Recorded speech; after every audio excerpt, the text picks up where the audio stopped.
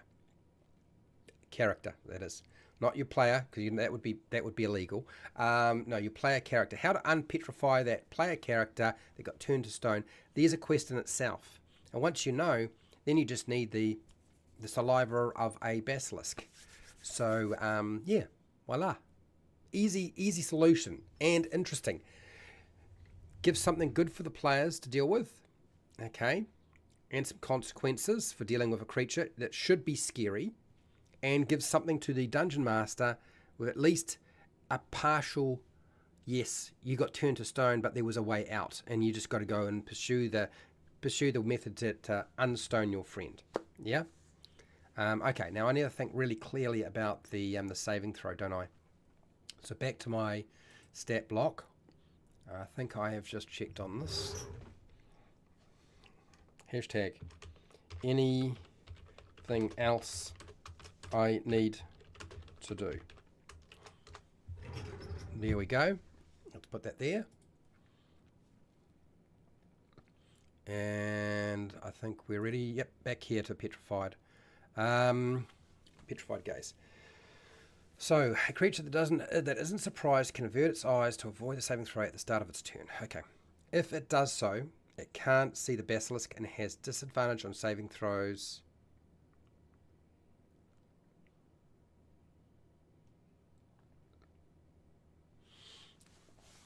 Now, with a disadvantage on attack rolls, a saving throw, what would that be?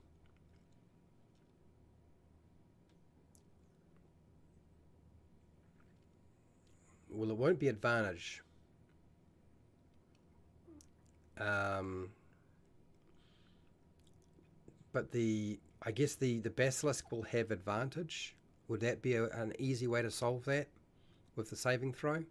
If you can't see it to target it. A lot of spells require you to see the target. That's the problem.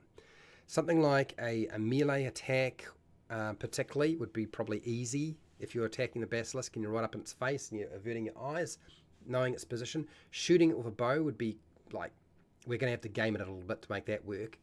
But shooting an arrow with a bow, it's something that you're averting your eyes to.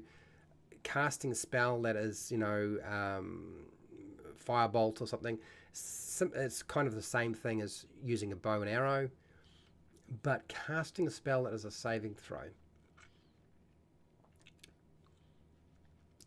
We want to make it easier in some way.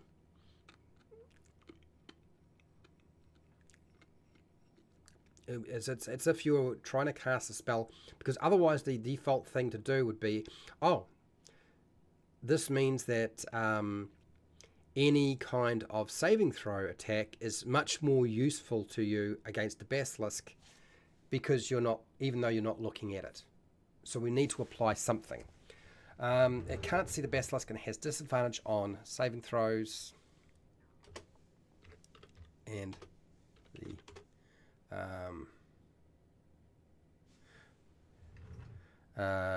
okay. If it does so, it can't see the basilisk and I can't see the basilisk. I think we might finish that sentence here. Okay, or I take this sentence and roll it into a new sentence to cover this. Yeah, because it's going to be confusing, and I need to make sure I write it in such a way that it's clear what's going on, right? And it can't see the basilisk. So let's take this, cut this out. It's not gone completely. I'm just trying to figure out how to word it in such a way that I don't confuse you. And I don't know how to say the rest. Blah, blah, blah. Yes, eyes. Again, yes.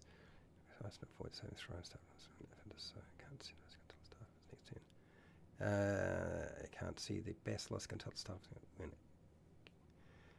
So here's the basilisk until it starts. Basilisk until the start of its next turn when it converts eyes again. Okay, right, here we go.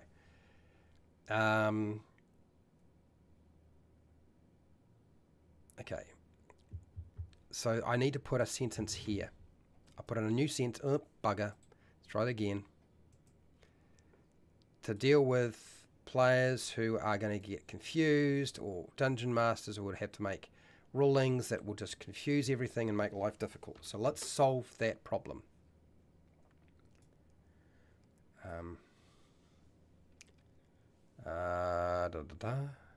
Here we go. A creature that averts its eyes from the basilisk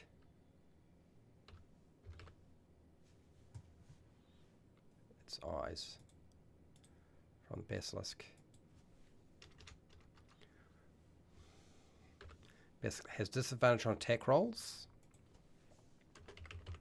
and the basilisk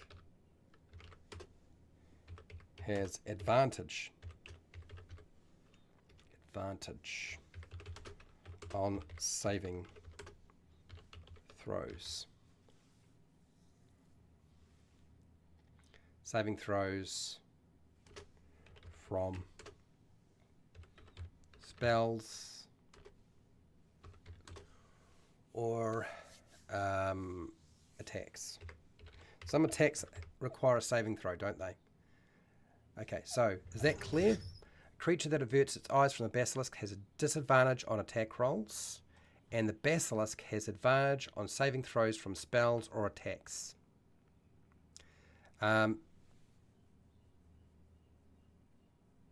If it looks at the basilisk in the meantime, it must immediately make the save. If the creature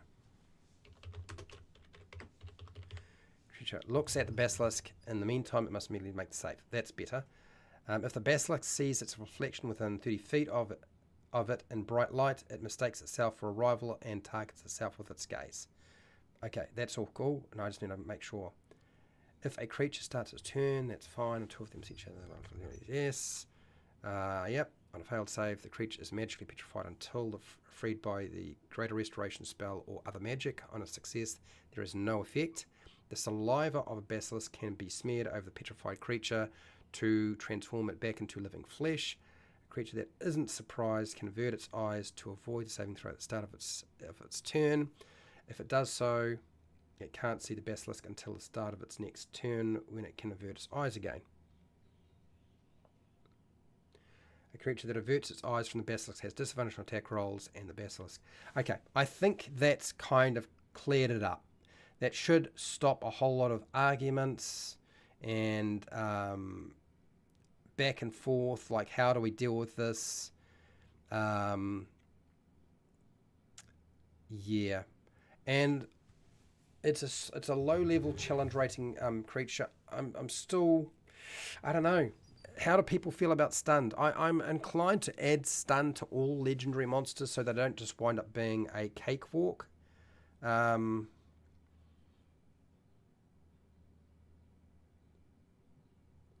The idea being, right, stun makes you incapacitated, does it not? I'm pretty sure that's what it does, which means that would turn off the petrification ability. All right, stun creatures incapacitated, so this would just turn off the thing. So you stun it, and now it's just a gangbang on the creature. So yeah, I'm kind of curious as what people want to do with this. My temptation is to add stuns to here, or leave it off, and I'm not sold exactly how I want to do that.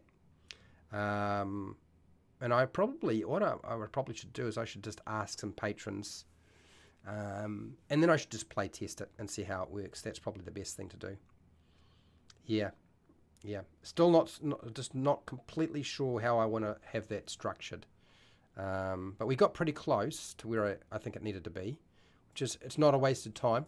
we did a lot. I think we covered a lot of the things that were a problem with the Basilisk. The PC averting eyes has disadvantage on saves. Averting eyes didn't hurt the Basilisk. The PC averting eyes has disadvantage on save. Well, no, because it's about the attacks against it. So it doesn't make any sense. The PC averting eyes has disadvantage on saves. Why would it have disadvantage on a saving throw? Yeah, no, I don't think that makes any sense. I think the way I've written it is probably going to be a much better idea. Anyway, let's go over all the changes that I made for this. And I'm curious, I will put in here, should the Basilisk be immune to the stunned condition? There would be my question. Remember, stun it, that's 1 round, it's out of commission, it's not doing anything, and it's not gazing at anybody, and then Beast is probably dead in 2 rounds, 2.5 rounds, probably around that point, yeah? This poll, let's have a look at this poll very quickly. Do you think the Basilisk for Dungeons & Dragons 5e needs fixing? Yes, 43%. Undecided, 25%. Just watching, 18%. No, 12%. Out of 16 votes. Interesting.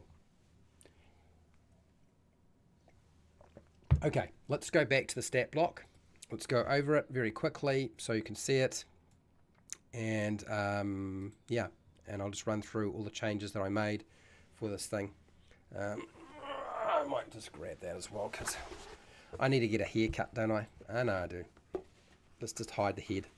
Hide the hair. All right. So.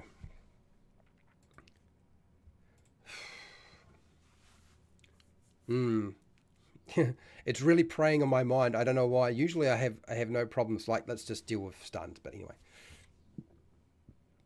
So remastering the Basilisk stat block for Dungeons & Dragons 5e. As I've said, I've never been able to get the Basilisk to turn anybody to stone. Maybe petrify them, and in other words, they are sort of unable to move because they're restrained, but that's really it. They've never actually been petrified fully, and I've used it a lot. So we've got to fix that problem, right? So what I've done is I've gone through the armor class for the Basilisk was a 15. I think it's a little bit high. I've trimmed it down to a 14. The armor class is not the big factor. It's the hit points. We want it to last long enough to be able to do something. And I also think that it's not a monster you put with other monsters. It's on its own, so it should really be a solo legendary monster, even though it's low level. Yeah. So its hit points, I think its average was like 50 nothing, frankly. Yeah, 52. So I've bumped it up. Instead of it being, I think it was like a 68 or 88. Yeah, 88. It's now 10d8 plus 30. The average is 75. 110 is the top end. I would go with the top end because my players are pretty good at this game. The con modifier was a +2. I wanted to push that up a little bit because of other reasons. And it had a 15 for con, so its constitution score was 15. It's now 16. Its modifier is now +3. It had no saving throws at all, so it's very weak to just about 4 different ability scores. So I've given it saving throw, dexterity is +1, wisdom is +1. Okay, it's now proficient in those. It had no skills whatsoever, so I've given it perception so it can actually sense things.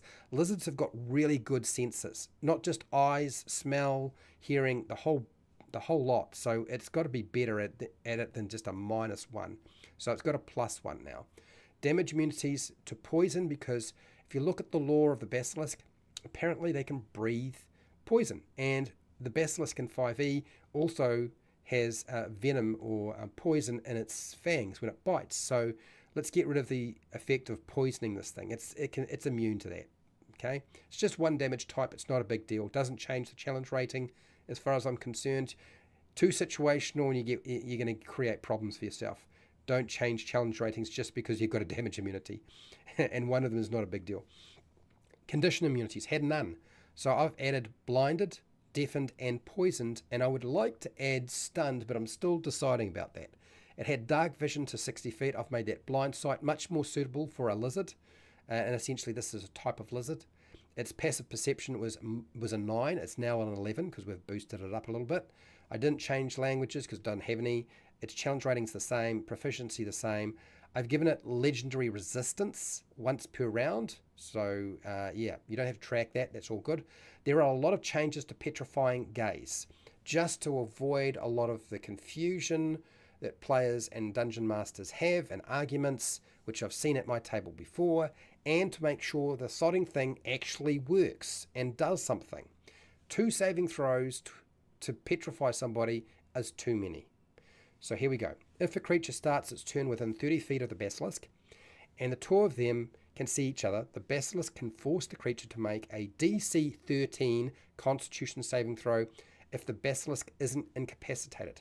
It was a DC 12, it's now a DC 13. I've boosted that up. On a failed save, the creature is magically petrified until freed by the Greater Restoration spell or other magic. On a success, there is no effect whatsoever. So you either fail or you succeed.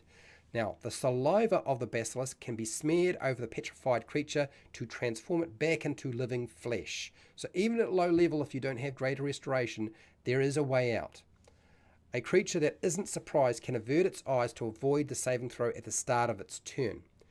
If it does so, it can't see the Basilisk until the start of its next turn, when it can avert its eyes again. So what does this mean? A creature that averts its eyes from the Basilisk has disadvantage on attack rolls, and the Basilisk has advantage on saving throws from spells or attacks. Okay, this is to basically say that if you don't look at them, you know basically where they are, but you can still attack them. Okay, if the creature looks at the Basilisk, in the meantime, it must immediately make the save. If the Basilisk sees its reflection within 30 feet of it in bright light, it mistakes itself as a rival and targets itself with the gaze. Now, to actions. I've given it multi-attack. So you can make 2 attacks, one with the bite, one with the claws. The bite is pretty close to what it was before. I haven't changed very much. It's almost identical. I've just added that you have the poison condition when you get bitten. The claws, the attack bonus is a +5. It's 1 target, but its average damage is going to be 6, and it's just 1d6 +3 piercing damage from the claws. Okay, we could probably make that slashing damage and it would be fine. I've made it a legendary monster. That means that the Basilisk can take 1 legendary action at the end of each player's turn. Standard actions are fine, so you can use dash, dodge, grapple, search, and shove. I think those are the basic things you'll use most of the time. The basic attacks, bite and claw, are also options if you want to use those. And then the poisoned breath once per round, so you're not using it all the time. The Basilisk exhales poisonous gas in a 10-foot cone. Each creature in the area must make a DC 13 Constitution saving throw, taking 10 or 3d6 poison damage. On a failed save, half as much damage on a successful one. In addition, the creature also has the poison condition whether they succeed on the saving throw or not. You take damage, you are poisoned. Okay, that's basically how I've structured it. And that's what I would do with the Basilisk. I will put it up onto Patreon if people are interested. Otherwise, just make your own. All right. Let's get rid of this. And I'm just about ready to roll out of here, which is wonderful because I probably should be doing other things. Hello, Pale Rider. James, yes, immune from stun makes sense. I love the legendary Eeks immune from stun. It does. I think one of the things, if you got legendary action and you're a legendary monster, get rid of stunned, because it's fine against goblins and orcs and so forth. Great, stun away. But stunning Tiamat or gods or demon lords, that's bad. That's a really bad game design. It's great for players who are playing a monk, but it sucks for kind of making everything anticlimactic. It's the easiest way to make it super, super dull and not climactic. It takes away from a lot of the fun of the thrill of playing the game. Like, you know, I don't believe that characters should always have to make a new character when their character dies. I never really cared about that sort of stuff. I mean, my group, how I operate is, and I've said this before, when your character dies, I just ask them, do you want to play the same character or want to play a new character? And they just tell me, and we just move on. And we find a way of the dead character coming back into the adventure, the campaign, the story, whatever. So I'll put up my Patreon up here. I'll put it up at the end of the week when I get a chance to get away from work. But my Discord is there. Come and join me if you want to. We have a fun time, and I'm there actually quite a bit nowadays, now that I'm not working full time. Anyway, huge thank you. Thank you to everybody who's been watching and listening. We will be back next week to do another monster, and you could potentially sway me by setting an argument for why this monster should be done next. By all means, you could try that. It might work. You never know. But thank you for watching and listening. Thank you for taking part in the poll today. Huge thank you to all my patrons who support me so I can keep doing this. And I have every intentions for quite a while now to just keep going through all the monsters if I can and remaster the whole lot. I'm very curious to see what they do in 2025. I really am very curious to see what they do in terms of adjustment. Anyway, I want to thank those of you in the chat: Pale Rider, James, Fred Huber, Derp. Did I miss anybody? Negative Space. Can't forget Negative Space as well. Thank you for commenting. And look, wherever you are in the world, whether it be the morning, the afternoon, or the night, please look after yourself, your family, and your friends. Be nice to your neighbours. Hey, be nice to your pets, eh? And till next time, keep rolling those 20s.